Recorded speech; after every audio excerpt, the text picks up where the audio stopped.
أعوذ بالله من الشيطان الرجيم. بسم الله الرحمن الرحيم. أصلي وأسلم على سيدنا محمد الشفيع الخلائق يوم الرجف والزلزال وعلى آله الطيبين الأبرار وأصحابه المهتدين القائدين. والسلام عليكم ورحمة الله وبركاته. Ya kamata yau a ce yadda Allah ya ba mu iko mun ci gaba ne ɗori akan bigire ko gurbin da muka tsaya a cikin wancan zama da muka yi na ƙarshe, wanda a cikinsa muke abin da masu iya magana ke cewa fashin baƙi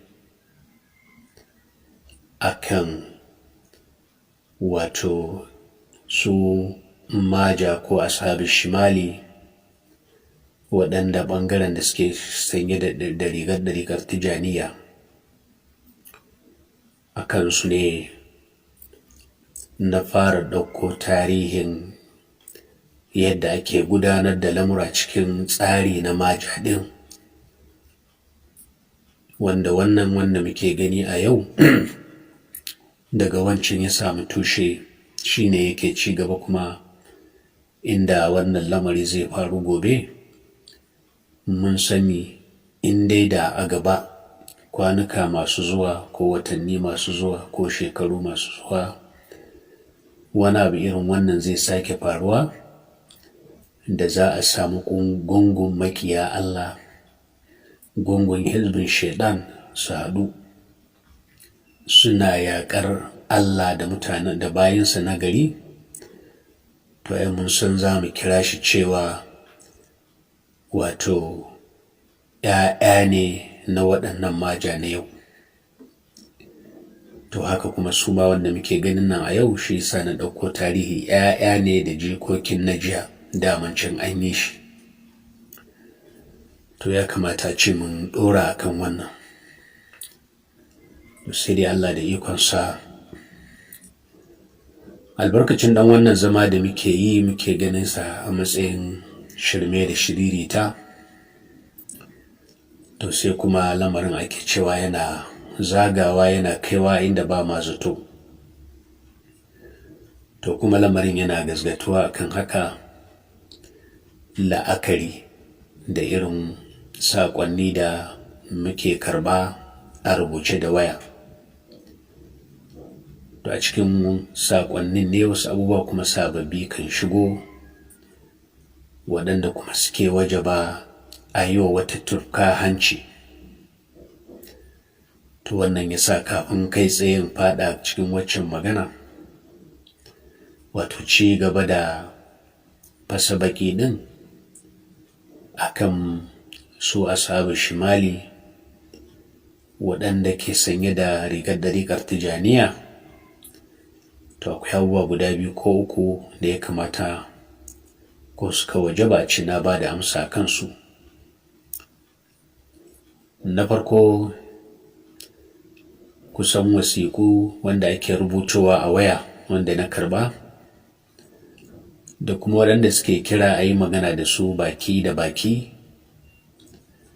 To na lura kuma na kiyaye akwai wata kalma wadda ta zauna a bakunan mutane din, wadda suke kira na da ita.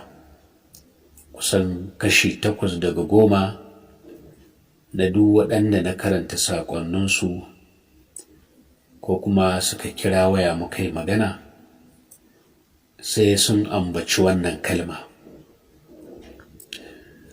To wannan kalma an daɗe da rufe ta, kuma insha Allah babu wani abin da zai raya ta. Wato kalmar sharif ko kalmar ahlul baiti. Kusan duk wanda ya kira ni ko ya rubuto min sako da irin da wannan suna yake magana da ni. to dan Allah, dan girman Allah, dan girman annabi sallallahu alaihi wasallam, kada wanda ya sake kirana da wannan suna, kada wanda ya sake magana ya raba wannan suna da ni, ba wai in zai yi magana da ni ba, ko a ina yake a duniya, in dai zai magana da ta shafe ni da wani mutum ko wasu mutane akan ko meye, dan girman annabi sallallahu alaihi wasallam kar ya sake ambaton wannan suna, dan Allah kar a sake ambaton wannan suna. Babu mamaki muna da itikadin cewa shi wato kusantar da mutum da wata nasba bisa koma wani dalili ne, yaƙini ake da shi ko zato, babu mamaki ana yi ne da manufar kyautatawa ko abin da ya kama da haka. Amma ina tunawa sayyidina Umar na Khattabi, Allah ya yarda da shi, cikin wani asari lokacin yana sarkin mu'minai, wani yaƙi daga cikin yaƙe-yaƙe da aka gudanar ƙarƙashinsa lokacin zamaninsa, ya shugabanta sai na Sa'ad dan Abi Waqqas ya zama jagoran sojoji a wannan yaƙi, abinda aka fi sani da komanda a yau a harshen turanci. Sai na Sa'ad dan Abi Waqqas shine sayyiduna Umar dan Khattabi ya shugabanta. Ranar da za a fita yaƙi, shi sai na Umaru ya yi wa mayaƙa rakiya har zuwa wajen gari. Lokacin da za su yi sallama, yake wa kumandan yaƙin sai na Sa'adu wasiya da nasiha, yana ce masa, la ya gurrannaka hala rasulullahi wala sahiba rasulullahi.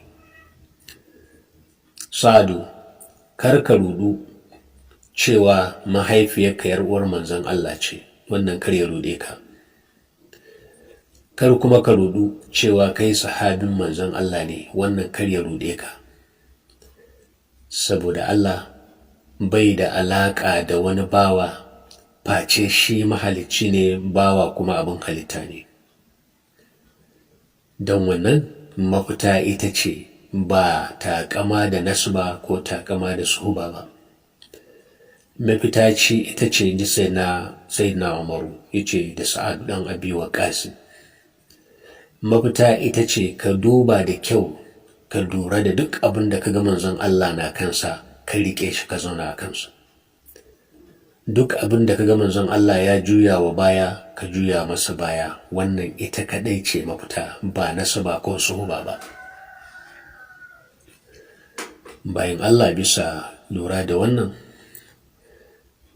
ai abin da yake wajibi akan bawa shine jajircewa. Shin ma meye ne ya kawo mu cikin wannan tawaga ta malam Abduljabbar?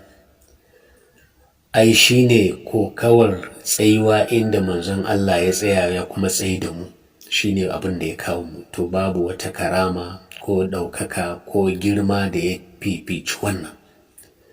Duk wata nasaba da ake tunani a ɗora ko a jingina wa mutum, ai babu wata karama, babu wani girma na ka wayi gari ka gane zaman lafiya duniya da lahira shine tsewa inda manzon Allah ya tsaya, ko kawar ka yi hakan ko da baka iya ba.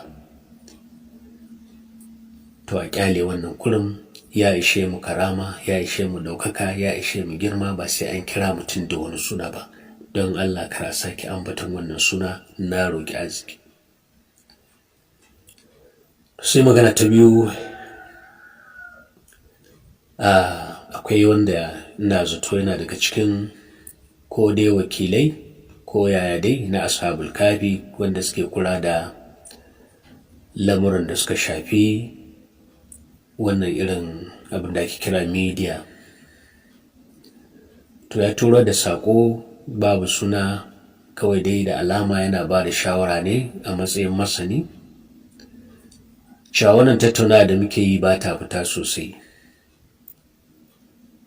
da alama kuma yana ganin kamar ma ni kaɗai nake zama na yi, nan gashi ba ma a gusar da ita wayar zuwa kusa da bakina, sannan an tashi turawa ba a sa shi a mp3 da dai bayanai da ya yi waɗanda ba zan iya tunawa dukkaninsu ba.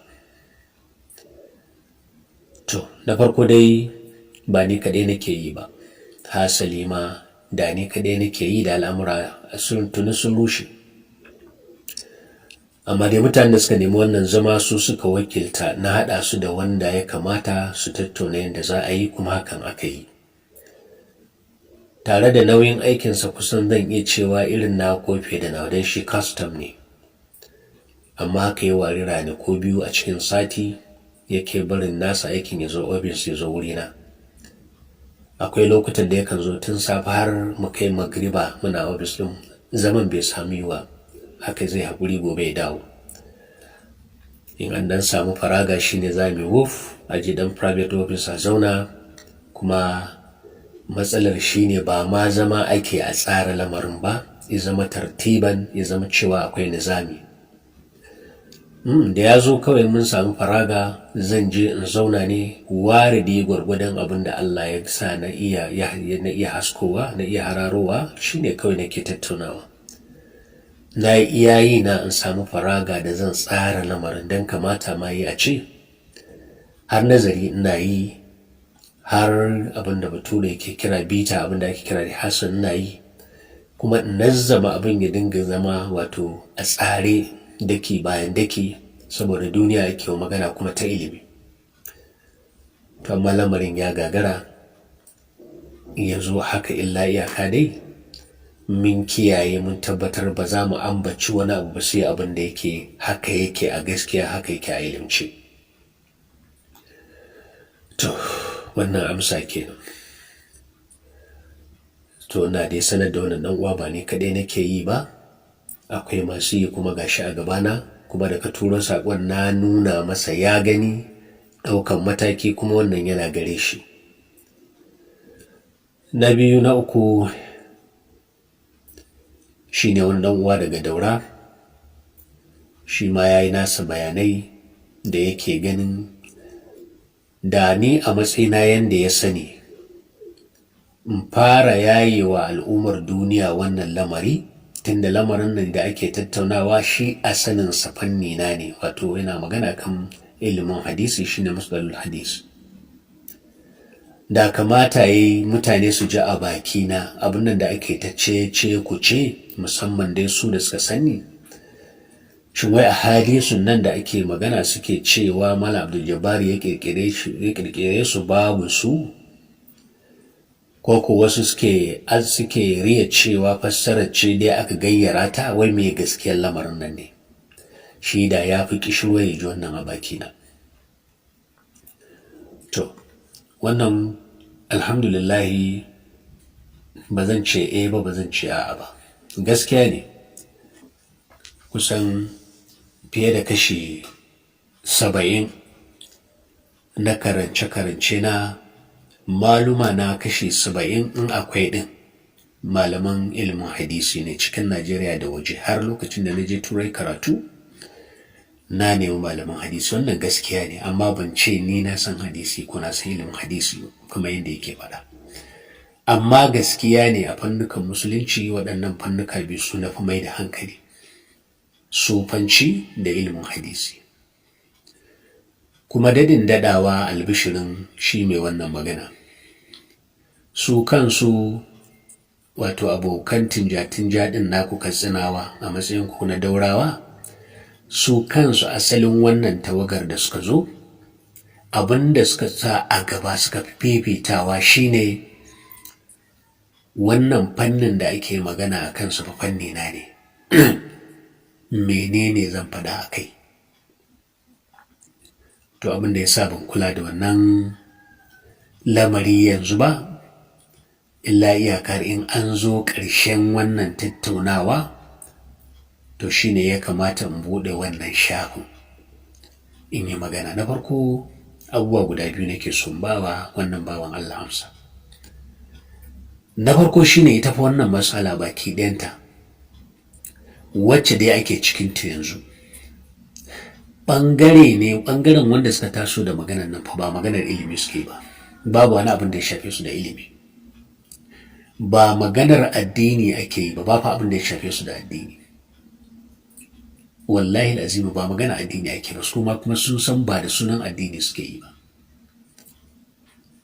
To wannan shine dalilin da yasa na fi damuwa in haskawa 'yan uwa, musamman mafi yawan wanda suke ashabul kafin nan yau Allah ya sa mun girme su, tare da yadda muke karkanta shekarun amma mun girme su, mun kuma san ɗaruruwan abubuwan da ba su sani ba kuma ya kamata su sani, wanda da sun sani ba za mu samu kan cikin halin da muke ciki a yau ba. Ai ya faru kusan duk abin da yake faruwa alhamdulillahi ni shekara 4 ko 5 na faɗi shi. Misali, ranar da wato wani lauya muka yi waya aka samu wafaka cewa ina Abuja shi ma yana Abuja, ya ce zai so ya ziyarce ni, dama akwai sababbin bayanai da yana jira sai na zo arewa mu tattauna. To gashi yanzu shi baya Kano yana Abuja, ni ma gashi Allah ya sa bana Kalabar na Abuja. Abin mamaki, yana so dama akwai wata magana da yake kishirwata. Da ya zo shi ne ya zo mun ya fara zuwan mun da waɗannan karatuka wanda aka yi su da harshe ko da sunan jawful fara, ya tura mun na 1 na 2 har zuwa ina zato na 11. Ya ce wannan karatu ya kamata na saurare shi kuma ya kamata mu yi magana a kai. To bayan na saurari wannan karatu mun haɗu da shi bayan kwana 2, sai yake tambaya na ya naji, sai na ce kwarai kwa na saurari wannan karatu kuma zuciyata a buɗe, illa iyaka dai abin da nake fata shine Allah ya ba mu wuyan ɗauka. To shi tashar da ya kama daban, ni kuma da na kunna daban. Sai ya ce har nema a matsayina wannan karatun, ya mun nauyi. Na ce masa ba za ka fahimci me nake faɗa ba sai nan gaba. To akalla dai ya ja na ja har muka kai wurin da nake gaya masa cewa ka sani barista, ka san wannan karatu, ka san sai mun yi sa'a wasunmu za su gama da ransu ba a kashe su ta kowace irin hanya ba, ka san cewa ƙasan nan za ta yamutse sakamakon wannan karatu, ka san cewa malamin sai dai abin da Allah ya yi, kuma dukkan masoyansa sai dai abin da Allah ya yi. Wannan shine abin da nake gaya maka, imtihanat daga gungun makiya da za su taso akan wannan karatu sai inda ƙarfinsu ya ƙare. Wannan magana fa na yi ta ina zato shekara ta 2019, ina iya kiyayewa ko watan February, cikin watan February ne ma, don abin da ya kai ni taron da ya kai na Abuja watan February a kai shi, shekara ta 2019. Tun a lokacin na faɗi wannan halin da ake ciki zai afku. Lokacin kuma da abin ya fi afku, shi barista ya kira ni sanda aka fara wannan magana, yana ganin kamar kashafi. To ba kashafi ba ne, sanin dukka zurfafawa cikin sanin tarihin yadda lamura ke faruwa ne tun daga shekara 65 ɗin nan da nake ta faɗa. Sanin yadda lamura suke faruwa da wani abu ya haska za ka iya hasashen inda lamarin zai zamo. Kusan babu wani hali da malam Abduljabbar ya shiga wanda ban faɗe shi kafin faruwarsa ba. Me yasa? Saboda ni na san cikin al'ummar da yake. Saboda wannan magana ba ta shafi ilimi ba, a'a lamari ne wanda daman haka bigiran rayuwar tamu yake. Haka bigiran rayuwar tamu yake. To abin da na gaya barsa, to don wannan lokacin da waɗannan bayan Allah suka zo yan uwa, suka yi takanas ta Kano tafiya ta milamilai 300,000 don su ji me zan faɗa, sai na so in ba su goron da ba sai sun sake neman wani ba daga yau har zuwa ƙarshen rayuwarsu. Za su iya kirdado su hasashe abin da zai faru idan wani abu ya gudana, wato za su samu ƙarfin fahimtar da su kansu za su dinga gane lamura da tantance su da kansu. To wani lamari sun nemi lallai ne musu magana akan menene matsayin waɗannan hadisai da ake ta faɗa ne. To abin da ya sa ban mai da hankali ba, wannan lamari fa bai sha ba maganar ba matsalar ilimi ce baki ɗayanta. Baki ɗayan wannan magana ba maganar ilimi ake yi ba. Su kansu da suke cikin maganar, su kansu babu wani ɗaya daga cikinsu wanda bai san wannan matsala ba ta da alaƙa da ilimi ba. Idan tana da alaƙa da ilimi, ai za ka samu amsa cikin lamura guda biyu. Me ya hana su yi zama irin zama na asali da suka ce za su yi, wanda suka kira shi muƙabala? Ai dubi tarihi ma baki ɗaya, kamar yadda na sha faɗi. Na farko dai abin da ya sa na ce matsalar ba ta ilimi ba ce, shi ne an yi maganar cewa ana ta kuzuzutu, za a zauna a yi muƙabala, za a zauna a yi muƙabala, za a zauna a yi muƙabala. To ai a Najeriya ba a taɓa yin muƙabala ba. Jahilci ne yake sawa in wani malami ko kuma wani malami da wani ko malami dan uwansa ko kuma wasu mashiririta sun zauna sun tattauna wata matsala wadda suke da saɓani a cikinta. Misali ɗaya a ce Tijjani ne yana bin tafarkin sufanci, ɗaya kuma ba wahabiye ne, ko kuma ɗaya yana bin tafarkin shi'a, ɗaya kuma yana bin wahabi. In aka zauna aka tattauna sai bisa jahilci muna kiran wannan abun muƙabala. Ai ba muƙabala sunan wannan ba. Sunansa shine ko dai zaman ƙura juna ko zaman nuna wato gwada ƙwanji da ake cewa, amma ba abin da ake kira muƙabala shine lamari wanda yake faruwa a ƙasar Masar. Misali, al'amarin da shi yake faruwa a ƙasar Misra.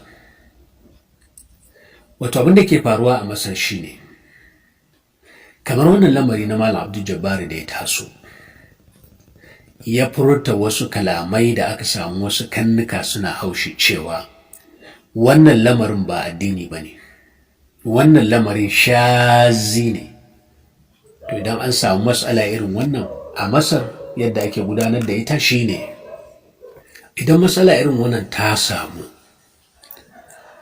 ita ba shi mutum ne yake cewa da mutum, misali malamin da ya zo da lamarin da ake ce masa shazi, sai wani malami dan uwansa ya ce wannan lamarin shazi ne, kuma idan baka yadda cewa shazi ba ne, ka zo mu zauna don nuna maka cewa fahimta ka shaza ce. Ba haka ake ba. Wannan sunansa gwada ƙwanji ko shiririta ko hauka. Abin da ake kira muƙabala shine kamar yadda nake faɗa, hukuma ita ce take kiran ɓangarorin. Wane ya zo da lamarin da masana suka ce shazi ne, to saboda fidda al'umma da fidda musulunci daga cikin fitina, kar wannan lamari izamto fahimta kuma karkatacciya ce kamar yadda malamai ke faɗa, har kuma ya zo ya zama ɓangare na addini, to ita hukuma ita ce take kiran mai shazar fahimta, sai ta zaunar da shi, a kira gaggan malamai masana wannan fannin da yake magana, wanda su ne za su tattauna da shi. Sannan a kira wasu gaggan malaman da suke daidai su ko sama da su kuma su zauna su ga yadda tattaunawa take. Sannan sai a kirawo gidajen yada labarai mai hoto da gidajen yada labarai waɗanda ake iya sauraro, shine rediyo da talabijin, a take sai su haɗu a wuri ɗaya da kuma wasu ɓangare na al'umma wanda suke kallon yadda ake tattaunawar, yadda za a tattauna daga farkonta har ƙarshenta, wanda duk yake wani ɓangare na duniya yana gani saboda talabijin tana nunawa, inda duk mutum yake a ƙasar yana sauraro in bai da talabijin yana ji lokacin da ake tattaunawar, masu gani suna gani, masu ji suna ji. Ba wai sai an gama ne daga baya a je a editing a tura mutane ba. Sanda ake yi talabijin kana gani duk inda kake kana da sha'awa. Haka kuma a rediyo kana sauraro, don kafin a yin ana sanar da duniya da kwanaki kafin a yi zama. To a zaman ne malamai ke tattaunawa ta ilimi, wanda ya zo ta fahimtar zai faɗi dukkan abin da ya sa ya zauna a kan wannan fahimta ko ya zo da wannan fassara. Maluma za su ƙalubalanci wannan fassara ko wannan fahimta, su kuma da hujjaju na ilimi waɗanda suke dirje da goge tasu fahimta. Duniya kuma na gani kuma tana ji. Hukuma kuma tana da wakilai a wurin. Jami'an tsaro da jami'an kaza da jami'an kaza duka suna zaune a gabansu ake yi. To a take mai shazar fahimtar nan, idan fahimtarsa ita ce gaskiya, gashi ana tattauna alƙur'ani da hadisi ake magana da abin da maluma suka fassara. Ga maluma gagga a zaune, idan fahimtarsa ya iya kare wannan fahimta, alƙur'ani na tare da wannan fahimta. Ingantattun hadisai da koyarwar manzon Allah tana tare da wannan fahimta. Maluma waɗanda suke tsarkakakku suna tare da wannan fahimta. Duniya tana ji tana gani kuma a gaban malamai ake yi. To daga wannan rana wannan fahimta an daina kiranta shazza, tun da ya iya kare ta a gaban masana kuma da hujjoji daga Allah da annabinsa da maluma ya kare, ba da son zuciya ba. Ba kuma ƙaramin sani ne ko duhu ko wahami ko wani abu ba. Haka ake yi a Masar. Idan kuma ya kasa kai bantansa, wato fahimtar ta tabbata ta zama shazar fahimta ce. Me yasa? Saboda malamai sun dandake shi, sun nuna mashi ko dai wahami ne ko jahilci ko son zuciya. Duniya tana ji kuma duniya tana gani, gashi kuma gaban gaggan malamai kuma gaban hukuma ake yi. An kuma tabbatar an ƙure shi, ya tabbatar da cewa fahimtarsa shaza ce. Shi fa shazin nan, abinda na manta ban faɗa ba, bayan ya tabbatar ya kare fahimtarsa, ta tabbata fahimta ce ta musulunci, to maluman da suke zaunan nan baki ɗaya za su yi itirafi cewa wannan fahimta ba shaza ba ce, mu ne muka yi kuskuren fassara ka, saboda ka mun aminta wannan fahimta musulma fahimta ce.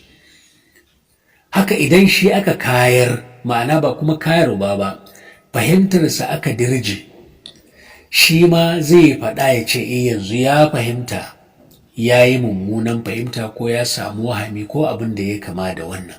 Shi ma zai faɗa ya itirafi, duniya tana ji duniya tana gani. To daga wannan rana ba wai za a watse a tau bane, a'a, shine dalili abin da ake kira muƙabala. Abin da yasa ya zama muƙabala, a take a nan fahimtar da ta yi rinjaye a cikin wannan tattaunawa, fahimtar da ta zama ita ce haƙiƙar fahimtar musulunci a wannan tattaunawa, a take hukuma, tunda kowa ya ji kuma kowa ya gani a gabansa aka yi, a talabijin ko rediyo da kuma waɗanda suke cikin nan, to a take hukuma za ta yi hukunci cewa wannan fahimta da ta yi rinjaye ita ce musulunci daga yau a wannan ƙasa. Waccan fahimta in sha ce ta faɗi, za a yi hukunci kar a sake jin ta, kar a sake ganin ta kowane mahalli, an kawar da ita, an share ta, kar a sake jin motsinta. Hukuma za ta yi doka, an hana wannan fahimta furta ta ko kuma rubuta ta ko kuma koda ta ko ina. Daga wannan rana an shafe ta. Idan kuma malaman ne wato shi mai shazar fahimta ne ya tabbatar ba shazar fahimta ba ce, rajihar fahimta ce, fahimtarsa ita ce rajiha a musulunci, to a take hukuma za ta yi hukunci wannan fahimta ita ce rajiha ba shaza ba ce. Fahimtar malamai ita ce marjuhiya, saboda haka an riga an hukumantar da wannan fahimta, daga yau ita za a zauna a kanta. haka ake a Najeriya.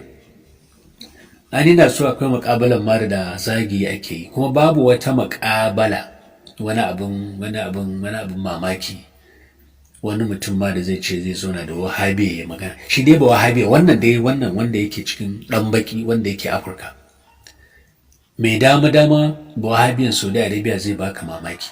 In ka ya tabbatar da cewa hujjar ka ya ce zai saki ya karba saboda shi addini yake. Waɗannan kuma kasuwanci ne. Sanda fa kake gaya musu ga abin da Allah ya ce, su suna tunanin me za su yi su ƙalubalanci wannan faɗa, ba sa sauraron me kake faɗa, ba abin da ya dame su da su fahimta. Sanda kake bayani nan su tunani suke yi wace kalmar za su zo da ita su harbi wannan abin da ka zo da shi, saboda ba maganar fahimta ba ne. To ai muƙabalolin da ake faɗa a cikin wannan nau'i ballantana da tsinanne ba wahabi irin na Afirka, tsinanne wanda shi ɗan kasuwar addini ne, tsinanne ba wani shi ba maganar fahimta yake ba. To a gurguje dai karin tsawaita wannan magana, abin da nake so ba wannan bawan Allah amsa shine matsalar da ake cikin ta yau a Kano har aka tafi kotu ba addini ba ce. Na farko da addini ce da ba za ta tafi kotu ba, saboda shi wanda yake zaune a kotun nan an kira wannan kotu ta musulunci ce, ba zai iya nuna maka inda aka ce in an samu saɓanin fassara ko fahimta a kotu ake warwarewa ba zai iya nuna maka ba. Sannan kuma kotun ta musulunci a ƙasan nan abin da ya samar da ita yake kuma gudanar da ita kashi 99 wato lamari ne na penal code. Babu Allah ya ce, babu manzon Allah ya ce, ba bisa wannan tsari aka ba, bisa penal code ne, dokokin ƙasa ne, dokokin bature ne, dokokin ɗan adam ne, dokokin kuma fasikai ne, babu maganar Allah a ciki. Sauraka matsalar ba ta addini ce, shi ne abin da barista Hashim ya faɗa. Zuwa za a yi yadda na faɗan nan haka ake tattauna matsalar addini tun daga farkon addinin nan har zuwa yau. Hatu burhanakum ɗin nan a kansa ake tafiya, kuma hatu burhanakum ba a kotu ake yi ba. To abin da nake faɗa shi ne shi malam Abduljabbar bayan Allah, malam Abduljabbar na duban al'ummar musulmi ne a matsayin al'ummar manzan Allah, waɗanda ya wajaba a ce manzan Allah shine linzamin da yake jan goren rayuwarsu. Shi abin da yake duban al'umma kenan. Waɗannan mutane kuma ashabu shimali da yake tattaunawa da su, baki ɗayansu tun daga kan ƙadiriya salafiya, ina magana ƙaribi da wanda ke tare da shi, masu sanye da rigar ɗariƙar tijaniya, ballantana uwa uba wahabiyawa, waɗannan jinsuna uku da waɗanda su ne yanzu suke ɗaure musu gindi da suke cikin gwamnati, 'yan siyasa da kuma sarakuna waɗanda sunayensu bai fito ba mamaki gaba za mu fito da shi. In wuta ba ta lafa ba kamar yadda na faɗa, duk da cewa na ɗan samu saƙonin da ba na so in faɗa na da alamun za a janye wuta ne. To amma waɗannan jinsuna biyar baki ɗayansu, salafiya wato ƙadiriya salafiya, ƙaribu nake magana da mutanensa, tijaniya salafiya, shehu bashir da su ci farista habibu da sauran waɗanda suke cikin wannan jinsi wato gwangungu, da wahabiyawa jumlarsu, ganduje da nasu jama'a ɓangaren siyasa, sai sarakuna waɗanda ba a ganin su hannunsu. Waɗannan jinsuna guda biyar, saɓanin yadda malam Abduljabbar ke duban al'ummar manzon Allah a matsayin al'umma, su suna duban al'umma ne a matsayin kasuwa, amma matsayin kasuwa a matsayin haja. Duk waɗannan suna duban al'umma ne a matsayin haja, a matsayin haja wadda za a yi kasuwanci da ita a samu abin, a samu riba. Wannan shi ne bambanci, shi ne magana a fili. Shi al'umma yake duba, su kuma suna duban al'umma a matsayin wato abin kasuwanci, kayan kasuwanci. Wannan shi ne tushen fitina ɗin. Saboda ka babu maganar ilimi. Don wannan sanda aka zo da wannan magana sai na fi mai da hankali cewa bari in ba ku abin da shi ya fi zama magani wanda shi ne abin da na zauna a kansa har kuke ganin ina da wani abin sha'awa, ina da wani abin da yake magani. Za ku yi takanas ta Kano ku zo tafiyar kilomita 300 don ku ji. To sirrin shi ne ga abin da na sani, shi yasa na bambanta da wasu. Don wannan sai na buɗe shafin bayyana tarihi din. Don me? Don wannan fanni wajibi ne duk wanda yake cikin wannan tafiya ya santa. Dan da mun san wannan fanni ba za mu shiga wannan halin da muke ciki ba. Kuma na tabbatarwa da duniya cewa za mu sauya wa sabul kafi tsari. Ni already na gama na yi documenting har shafi 17. Za mu canja mata tsari. Babu wani ɗan iska da zai sake kawo mana irin wannan iskancin ya taba mu. Dan ba mu tsara lamarin ba, shi yasa har wani ɗan muka zama abin da ake kira vulnerable. Za mu zama impregnable, za mu zama invincible, za mu zama untouchable. Don me? Don babu wani abu da ashabul kafi take wanda ba a kan dokar Allah mai kakkiya da dokar ƙasa mai kakkiya yake ba. Don haka babu wani ɗan iska da za mu sake bari ya taba mu. Mun yi kuskure, mun bar lamari a hannun yara. Za mu kira su yara soto sai idan mun girma fi yawansu ba mu shigo mun yi tsarin da za mu mai da ashabul kafi da lamuranta impregnable ba. To yanzu za mu yi. Na jiran tunda akwai alamun sassauta wuta din, da an fito za a ci gaba da gudanar da karatuka da abun da ake, za mu zo da tsare-tsaren da babu wani wanda ya isa ya sake taba mu. Don me? Don ba ma gudanar da komai sai akan abin da shine Allah ya ce, shine manzon Allah ya faɗa, gwargwadon fahimtar. Kuma an ƙabalta fahimtar, za a ga ita ce take da rinjaye cewa wannan fahimtar ta fi daidai da abin da Allah ke nufi da abin da manzon Allah ke nufi. Haka kuma dokar ƙasa 100% akan ta muke. To yanzu cin kuna nawa aka yi mana? Ana bukatar mu zama volatile, shi kenan a ce yau wato daman yan iska ne. Abin da ake nema kenan. Kuma wannan cinkuna din yau shekara ya kai 5 ana yi. Ya kai shekara 5 ana yi. Tun kafin a kai ga wannan matsala ake so a cinkune mu yaran ashabul kafi su retaliate volatile, wato a cikin su zama wato in a form of volatility, shikenan a gaba ɗaya a murkushe tafiyar. Cewa 'yan ta'adda ne 'yan iska. Kuma 'yan ta'addan wanda suke tsiraran 'yan ta'addan wanda duk duniya in ka ji kisa su ne suke kokarin jawo wannan. To ai da su aka yi wa da yanzu Najeriya a rikice take. To abin da nake faɗa, bisa tsarin dokar ƙasa muke tafiya. Don haka babu wani ɗan iska Mr. A ko Mr. B ko Mr. C. Don duk wanda yake ƙasar nan muna da kwalle fiye da shi, fiye da uwarsa da ubansa. Mun san ƙasar nan fiye da shi, fiye da uwarsa da ubansa. Saboda haka ba zai yiwu Allah ya ba mu waɗannan aloli kuma mu saki wani ɗan iska bagidaje surkudodi wulle yana taɓa mu ba. Wannan ba zai yiwu ba. An gama daga yanzu, an gama daga wannan, an gama shi, ba za a sake ba. To bari in koma kan magana. Asalin wanda suka zo da wannan magana lalle gaskiya ne, kamar yadda shi wancin bawan Allah ke faɗa daga Daura. Su ma sun nemi in buɗe wannan shafi, sun nemi in yi musu bayani. Ban ce komai ba. Me yasa? Saboda lamarin ai ba na addini ba ne. Babu wanda yake cikin wannan maganar wanda ya jahilci cewa akwai hadisin cikin sahihi Buhari ko a cikin sahihi Muslim. Babu. Ko a cikin Ibn Majah ko cikin shi Imam Nasa'i ko duka wani malamin hadisi. Babu wani wanda yake musun akwai hadisi. In ana musu me yasa aka je aka gayyara shi, aka jujjuya sai da aka yi zama ɗaiɗai har guda 9 na yadda za a yi a bullo a ce wannan ba addini ba ne ko kuma ba hadisi ba ne. Duk ba mu zo wannan shafi ba. Amma wane ne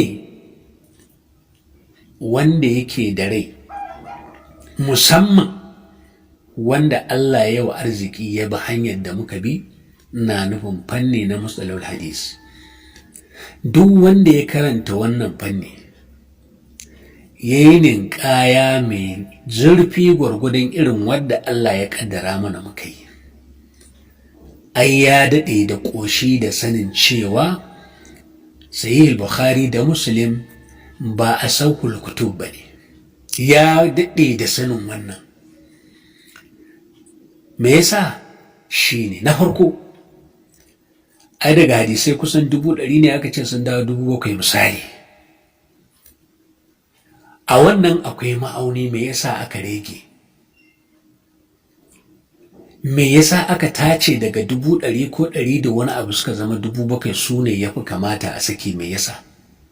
A nan akwai waɗanda suka yi rubuce-rubuce, in dai a cikin 100,000 an tace 7,000 ne ake ganin sun tsallake, to 7,000 ɗin nan su ma ya kamata a sa musu aya tambaya. Akwai masu wannan ra'ayi. Sannan su wane ne Imamul Bukhari ya fara ɗaukan mutawa ɗin da ya tara da sunan hadisi? Wa ya fara kaiwa? Ai ya fara kaiwa Ibn Rahawaihi ne da Imam Ahmad ɗan Hanbali. Babu daga cikin waɗannan masana guda biyu wanda bai sussoke hadisai a ciki ba. Ya sussoki masu rawaya, ya sussoki isnadai. A cikin maluman Imam Bukhari biyun nan, Ibn Rahawaihi da Imam Ahmad, su suka fara cewa akwai soke-soke, akwai soki burutsu, akwai surkulle a cikin hadisan da aka hada. Shin akwai duniyar musulunci da bata san wannan ba, musamman waɗanda suke ma'abota wannan fannin? Ai sun san an yi wannan. To hadisan da Imam Ahmad ibn Rahawayhi suka soke, an cire su, an shafe su, ko an bar su sun ci gaba da zama a cikin littafin? An bar su sun ci gaba da zama a cikin littafin. To yanzu Imam Ahmad da ran shi, Ibn Rahawayhi da ran shi, zai iya karɓar sunan a ce da Sahihul Buhari a sahul kitabi? Tunda shi aka fara kawowa, ya duba ce hadisi kaza ba hadisi bane, hadisi kaza surkulle ne, hadisi kaza ya kamata a shafe, mai sinadi kaza ya kamata kaza.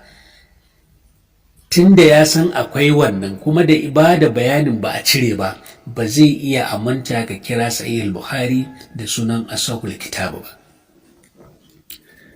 Bayan littafin ya fita an fidda shi haka, wannan sai ya sa dole zai ci gaba da karɓar ƙalubaloli, tun da daman waɗanda aka karɓi hadisai a wurinsu suke matsayin maluman shi Imamul Bukhari.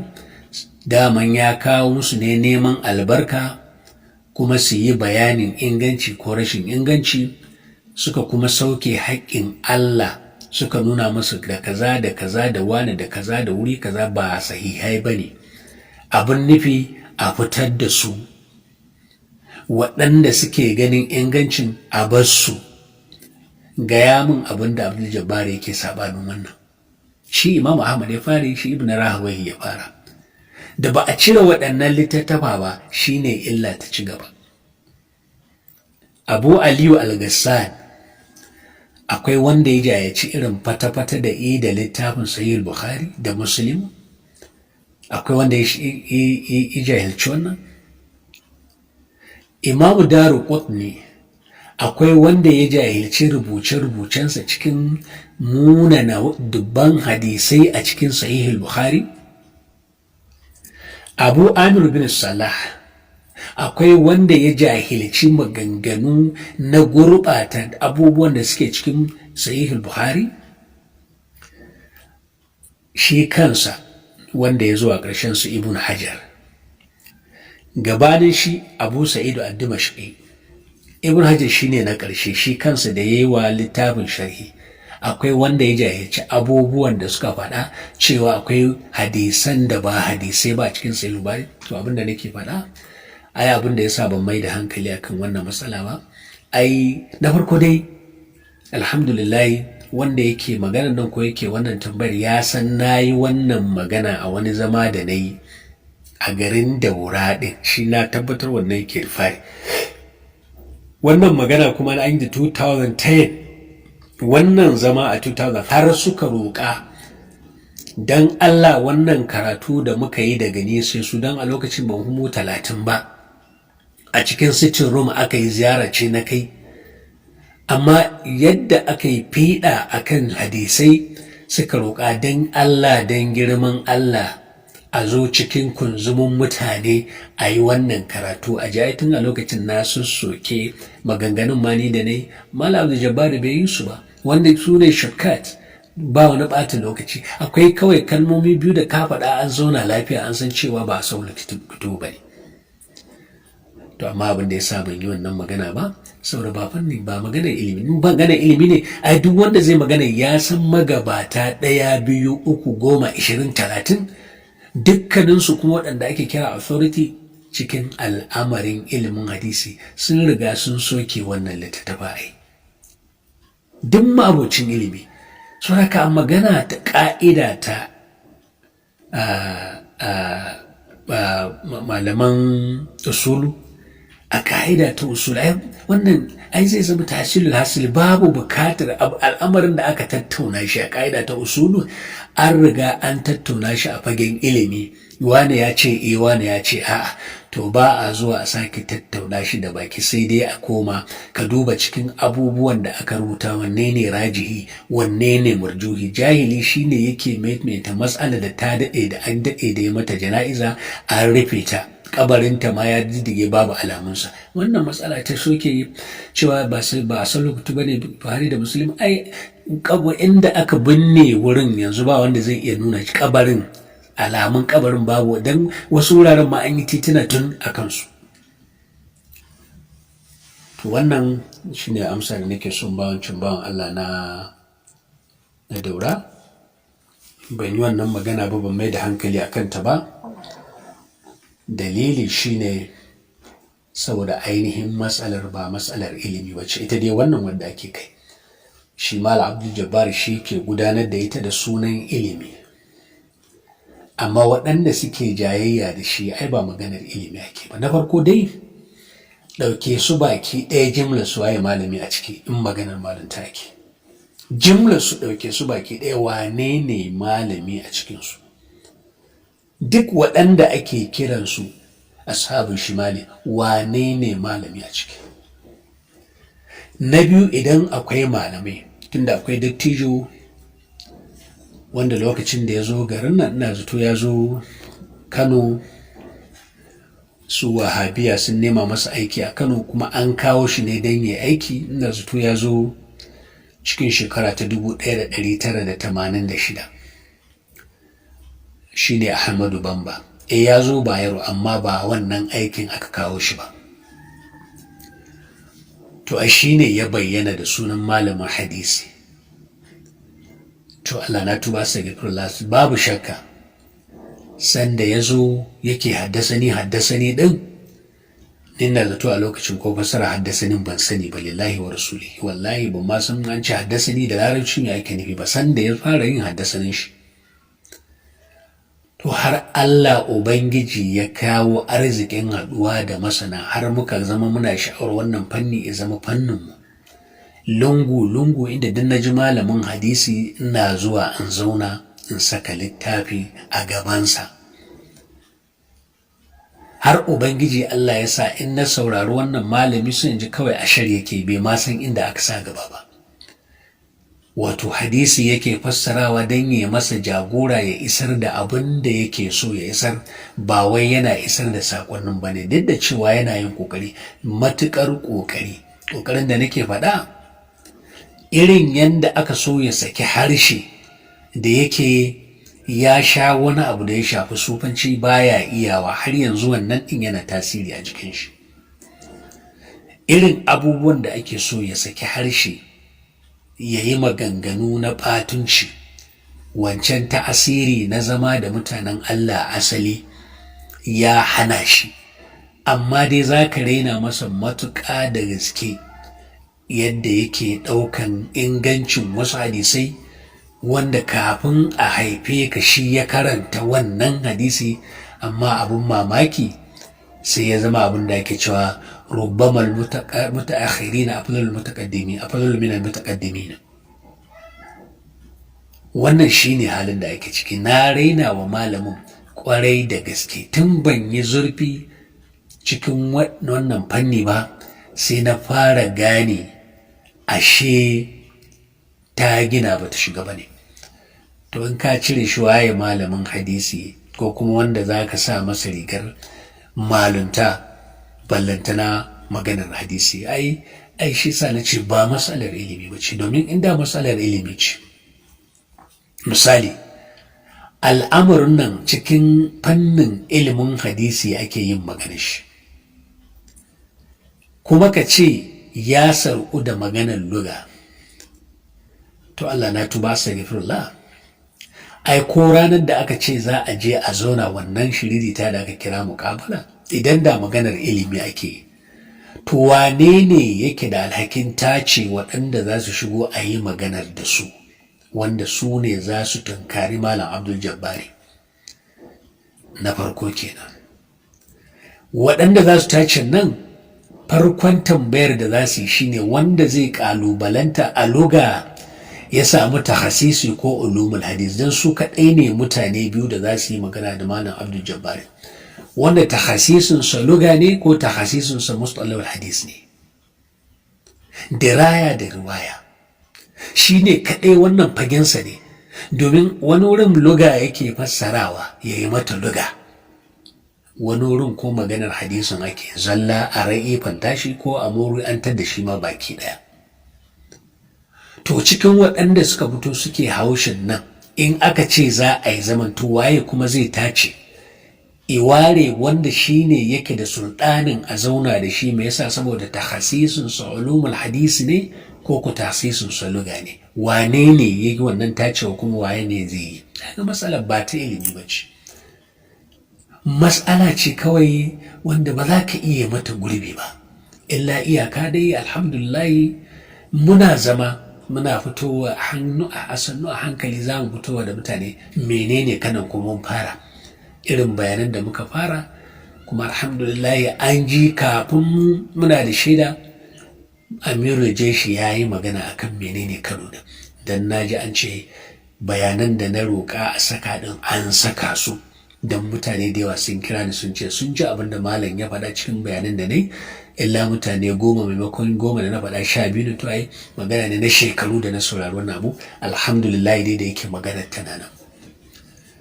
Saboda magana ce ta ka fito da mutane meye kanan, ba wai magana ke ta ilimi ba. Duk wanda yake cikin san ba matsalar ilimi yake ba, matsalar dan meye dole a kawo da wane, kuma alhamdulillah dai zan zo kan wannan.